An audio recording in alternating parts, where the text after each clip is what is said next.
ஆண்டவராகிய இயேசு கிறிஸ்துவின் நாமத்தினாலே உங்களுக்கு என்னுடைய அன்பான வணக்கத்தையும் வாழ்த்துக்களையும் தெரிவித்துக் கொள்கிறேன்.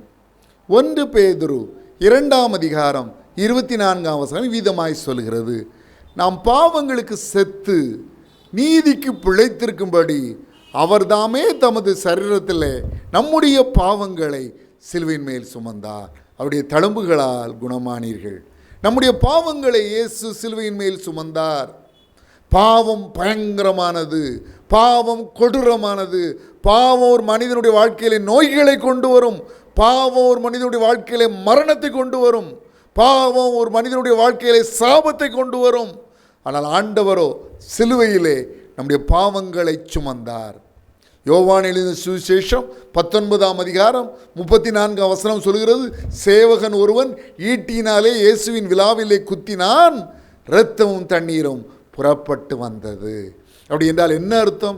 இயேசு நம்முடைய பாவங்கள் நீக்குவதற்காக தன்னுடைய கடைசி சொட்டு இரத்தத்தையும் இந்த உலகத்திலே சிந்தி விட்டார். அதனால தான் 1 யோவான் 1ஆம் அதிகாரம் 7ஆம் வசனம் சொல்கிறது, இயேசு கிறிஸ்துவின் இரத்தம் சகல பாவங்களையும் நீக்கி நம்மை சுத்திகரிக்கும் என்று சொல்லி. என் அன்பு சகோதரனே, என் அன்பு சகோதரியே, என் அன்பு வாலிப தம்பி தங்கையே, என் அன்பு பிள்ளையே, செய்த பாவத்தினித்தம் மனஸ்தாபப்பட்டு அந்த மனசாட்சியின் குத்துண்ட நிலைமையில் என்ன செய்வதென்று அறியாது திகைத்து நிற்கிறாயோ, கல்வாரி அண்டை ஓடிவா. உனக்காக சிந்திய இயேசுவின் இரத்தம் உன்னுடைய பாவங்களை கழுவி நீக்குவது மாத்திரமல்ல, குற்ற மனசாட்சியிலிருந்து உன்னை அறவே விடுவித்து உன்னை கிறிஸ்துவுக்குள் புது சிருஷ்டியாய் மாற்றும். 2 கொரிந்தியர் 5ஆம் அதிகாரம் 17ஆம் வசனம் சொல்கிறது, ஒருவன் கிறிஸ்துவுக்குள் இருந்தால் அவன் புது சிருஷ்டியாய் இருக்கிறான், பழையவைகள் ஒளிந்து போயின, எல்லாம் புதிதாயின. நீ இழந்த ரட்சிப்பின் சந்தோஷத்தை ஆண்டவர் உனக்கு திரும்ப கொடுப்பார். ரட்சணத்தின் சந்தோஷத்தை உனக்கு கொடுத்து உன்னை ஆசீர்வதிக்க அவர் சித்தம் உள்ளவராக இருக்கிறார். கல்வாரி என்று ஓடி வருவாயா? உன்னுடைய பாவங்களுக்காய் மனஸ்தாபப்பட்டு கண்ணீர் சிந்து மன்னிப்பு கேட்பாயா? இயேசு உன்னை மன்னிக்க அவளுள்ளவராக இருக்கிறார். நீதிமொழிகள் 28ஆம் அதிகாரம் 13ஆம் வசனம் சொல்கிறது, தன் பாவங்களை மறைக்கிறவன் வாழ்வடைய மாட்டான், அவளை அறிக்கை செய்து விட்டு விடுகிறவனோ இரக்கம் பெறுவான் என்று சொல்லி. 1 பேதுரு 1ஆம் அதிகாரம் 9ஆம் வசனம் நம்ம அடிக்கடி ஆலயத்திலே சொல்லும் வசனம். நம்முடைய பாவங்களை நம்ம அறிக்கையிட்டால் பாவங்களை நமக்கு மன்னித்து எல்லா அநியாயத்தை நீக்கி நம்மை சுத்திகரிப்பதற்கு அவர் கர்த்தர் தேவன் ஆண்டவர் உண்மையும் நீதி உள்ளவராக இருக்கிறார். அவர் அண்டை ஓடிவா, உன் பாவங்களை மன்னித்து உனக்கு புது வாழ்வு கொடுக்க அவர் ஆயத்தம் உள்ளவராக இருக்கிறார். இயேசுவால் மன்னிக்க முடியாத பாவம் என்று ஒன்றுமே இல்லை. எப்பேற்பட்ட பாவம் செய்தாலும் இயேசு மன்னிக்க ஆயத்தம் உள்ளவராக இருக்கிறார். கல்வாரி அண்டை ஓடிவா. இயேசு உன் பாவங்களை மன்னிப்பார். குற்ற மனசாட்சியிலிருந்து உனக்கு விடுதலை கொடுப்பார். உன்னை புது சிருஷ்டியாய் மாற்றுவார். இயேசு பாவங்களை மன்னிக்கிறவர். பாவங்கள் மன்னித்த பின்பு எவ்வளவு மகிழ்ச்சி, எவ்வளவு ஆனந்தம்!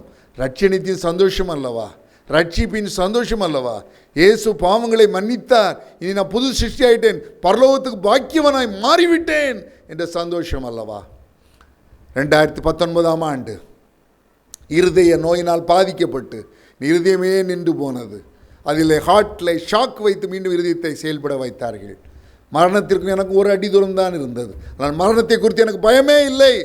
காரணம், இயேசுவின் பாவங்களை மன்னித்தார் என்ற நம்பிக்கை எனக்கு இருந்தது. அதனால் மரித்தால், எப்பொழுது மரித்தாலும் பரலோகத்துக்கு செல்வேன் என்ற நம்பிக்கை, விசுவாசம் எனக்கு இருந்தது. அதே நம்பிக்கை, விசுவாசம் இந்த நிகழ்ச்சியை பார்க்கிற அத்தனை பேருக்கும் வர வேண்டும். இயேசுவிடம் வாருங்கள். பாவங்களை மன்னிக்க ஒரே அதிகாரம் அவருக்கு தான் உண்டு. பாவங்களை மன்னிக்க அதிகாரம் பெற்றவர் இயேசு மாத்திரமே. பரலோக பாக்கியம் அளிக்க அதிகாரம் பெற்றவர் இயேசு மாத்திரமே. ஒரு மனிதன் மரித்த பின்பு அவனுக்கு பரலோகத்தை அருளுகிற அந்த வல்லமை இயேசுவிடம் மாத்திரம்தான் உண்டு. அவரண்டே ஓடிவா. உன் பாவங்களை மன்னிக்க ஆயத்தம் உள்ளவராக இருக்கிறார். நீ எவ்வளோ பெரிய பாவம் செய்தாலும் அதை மன்னித்து உன்னை புது மனிதனாய் மாற்ற அவர் சித்தமுள்ளவராக இருக்கார், வல்லமுள்ளவராக இருக்கார். மகிழ்ச்சியோடு அதை செய்வார், மகிழ்ச்சியோடு செய்வார். அதற்காக தான் இயேசு இந்த உலகத்திற்கு வந்தார். பாவிகளை ரட்சிக்க கிறிஸ்து இயேசு உலகத்தில் வந்தார். இந்த வார்த்தை உண்மையும் எல்லா அங்கீகரிப்பும் பாத்திரமானது என்று 1 தீமோத்தேயு 1:15 வேதம் சொல்லுகிறது. இயேசு கிறிஸ்து வந்தார், பாவங்களை சிலுவை சுமந்தார், அதற்கான தண்டனை அவர் பெற்றுக்கொண்டார். சிலுவையிலே கொடூரமான மரணத்தை சந்தித்தார். 3ஆம் நாளிலே உயிர் தெழுந்தார். வெளிப்படுத்தல் 1:18 மரித்தேன், ஆனாலும் இதோ சதா காலங்களில் உயிரோடு இருக்கிறேன், ஆமென், நான் மரணத்திற்கும் பாதாளத்திற்குரிய திறவுகோல்களை உடையவராக இருக்கிறேன் என்று சொல்லுகிறார். உன் பாவங்களை மன்னிப்பார். மரித்த பின்பு உனக்கு பரலோபாக்கியத்தை அருளி செய்வார். இந்த உலகத்தில் நீ வெற்றியுள்ள வாழ்க்கை வாழ அவர் உதவி செய்வார். அவரண்டே ஓடிவா. நாம் ஜெபிக்கலாம். இயேசு உங்கள் பாவங்களை மன்னிக்க முடியாது, உங்களை புது மனிதனாய் மாற்ற முடியாது. நான் ஜெபிக்கிறேன். என்னோடு சேர்ந்து ஜெபியுங்கள். அன்புள்ள பரம தகப்பனே, தாங்கள் செய்த பாவங்களை குறித்து வேதனைப்பட்டு மனஸ்தாபப்பட்டு இயேசுவே என் பாவங்களை மன்னியும் என்று ஜெபிக்கிறவருடைய பிள்ளைகளுக்காக நான் வருகிறேன். அப்பாவுடைய சமூகத்தில் அவர் பாவங்களை மன்னியும், புது மனிதர்களை புது மனுஷிகளை அவர்களை மாற்றும். இந்த உலகத்தில் அவர்கள் வெற்றியுள்ள வாழ்க்கை வாழ உதவி செய்யும். அவர்கள் மரித்த பின்பு பரலோக பாக்கியத்தை அவர்களுக்கு அருளி செய்யும், நித்திய ஜீவனை அவர்களுக்கு அருளி செய்யும். நன்றி இயேசு சுவாமி, நீர் அப்படி செய்கிற கிருபைகளுக்காய் நன்றி. ஹல்லேலூயா, ஹல்லேலூயா. ஸ்தோத்திரம், ஸ்தோத்திரம், ஸ்தோத்திரம். வியாதியினால் பலவீனப்பட்ட ஒவ்வொருவருக்காக விசேஷமாய் ஜெபிக்கிறேன். இயேசு கிறிஸ்துவின் வல்லமையுள்ள நாமத்தினாலே சகல வலிகளும் வியாதிகளும் பலவீனங்களும் நோய்களும் நீங்கும்படி கட்டளை கொடுக்கிறேன். இயேசு கிறிஸ்துவின் வல்லமையுள்ள நாமத்தினாலே சகல வலிகளும் வியாதிகளும் பலவீனங்களும் நோய்களும் நீங்கும்படி கட்டளை கொடுக்கிறேன். இயேசு கிறிஸ்துவின் வல்லமையுள்ள நாமத்தினாலே சகல வலிகளும் வியாதிகளும் பலவீனங்களும் நோய்களும் நீங்கும்படி கட்டளை கொடுக்கிறேன். Be healed in the mighty name of Jesus Christ. Be healed in the all-powerful name of Jesus Christ. Be healed in the sweet name of Jesus Christ. இயேசு கிறிஸ்துவின் நாமத்தினாலே வேண்டிக் கொள்கிறோம் பிதாவே. ஆமென்.